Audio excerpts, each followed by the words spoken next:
Hello, welcome to Billy Ho's Sports. It's mid-February. It's Valentine's Day. Happy Valentine's Day, everyone. Love is in the air. We are at Fairgrounds Park.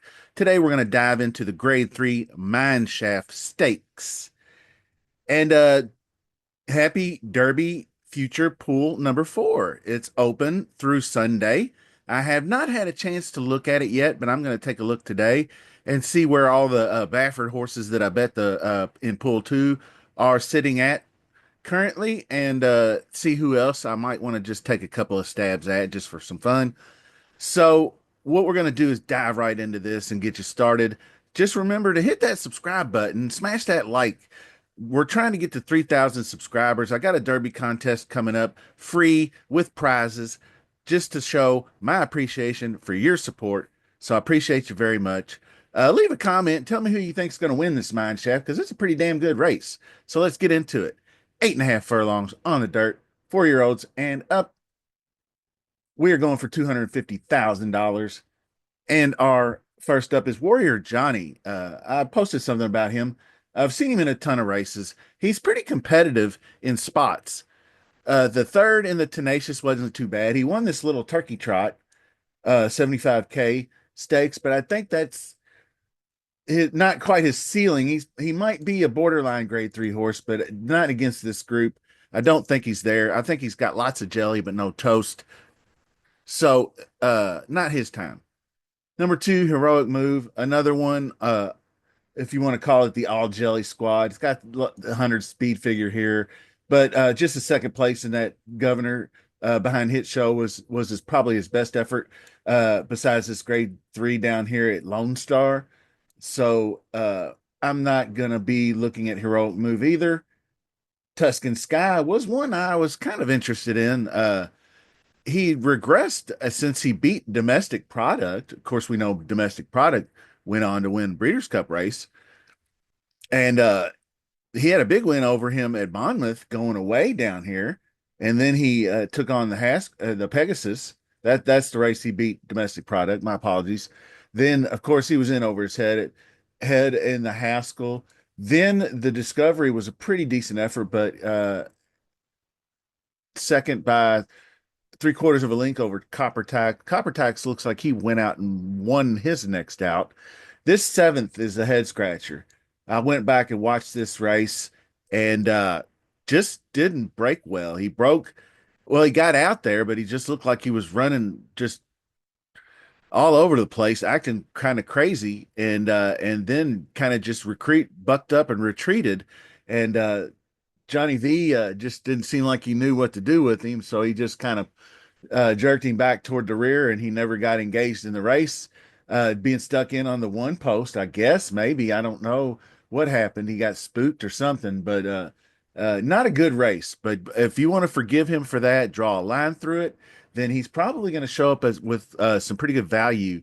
This is where he beat Nash last year in that 3-horse race, if you remember, with Hades, Tuscan Sky, and or no, who was it?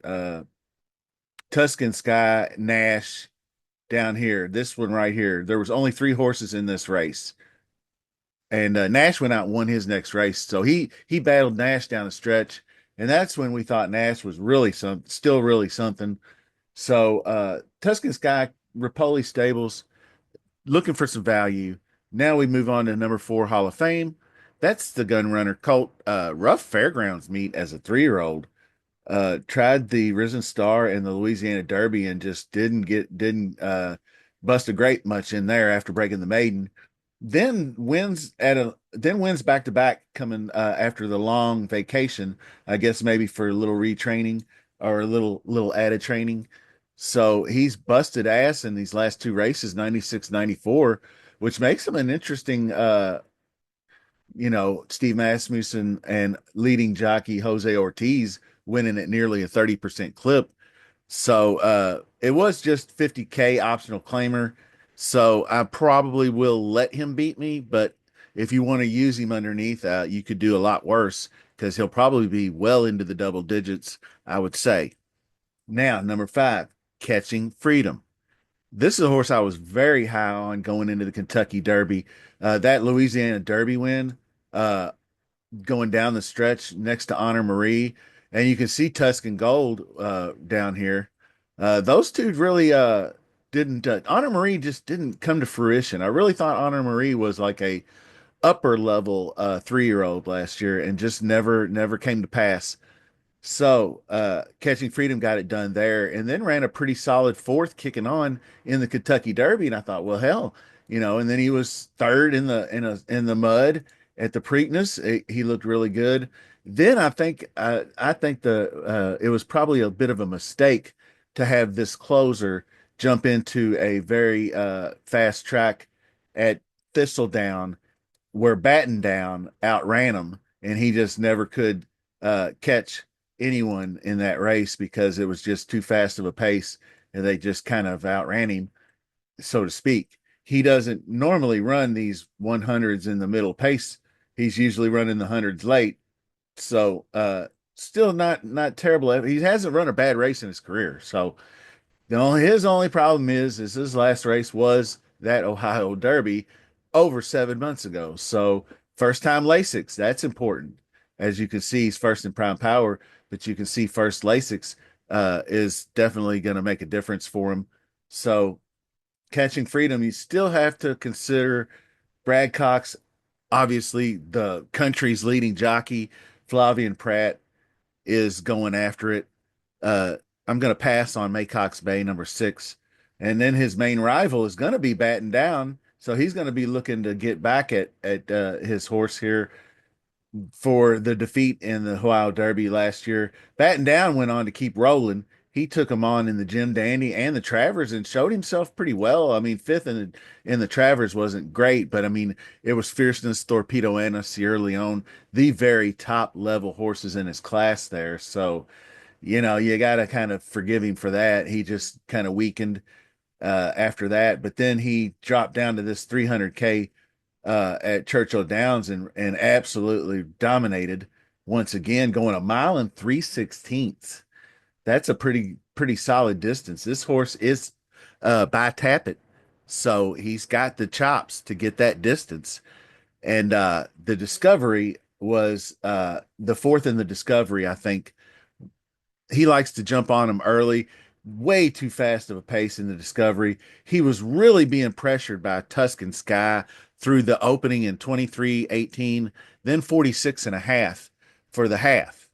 He fought hard down the stretch, but his stride shortened as he weakened, and he wasn't going to get there. That was at 9 furlongs. So we're actually cutting back to a mile and a 16th here, even though it was back in November, and he's had the fall break, so it's not like your traditional cutback where he's coming back a month later. But anyway, it's a shorter distance, so he can get out there. You can see how well he runs these fast paces, going a mile and 3/16.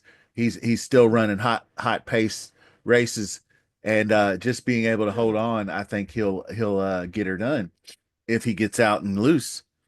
Tyler Gaffleone takes the reins for Bill Mott. So definitely serious. Another pretty serious contender who will probably provide some value is Kamore Bino Modi is my best guess. The second in the Louisiana behind Hit Show really was kind of eye popping. Very good race. Had the lead going late, but and pressed just like the previous conversation we had where Tuscan Sky pressed Batten down in the Discovery and he weakened. He did the same. Como, well, as we'll call him, Como did the same thing to Track Phantom. And then around that turn, he took his lunch money, hit the stretch driving in the slop, but just could not hold the line as Hit Show blew by him late. But he did fight back versus another very good horse, Skinner, for the place honors. So very nice sleeper there. So getting down to the selections, really good field. Lots of Derby content coming soon, so stay tuned. This race kind of shapes up for Batten Down to get the lead.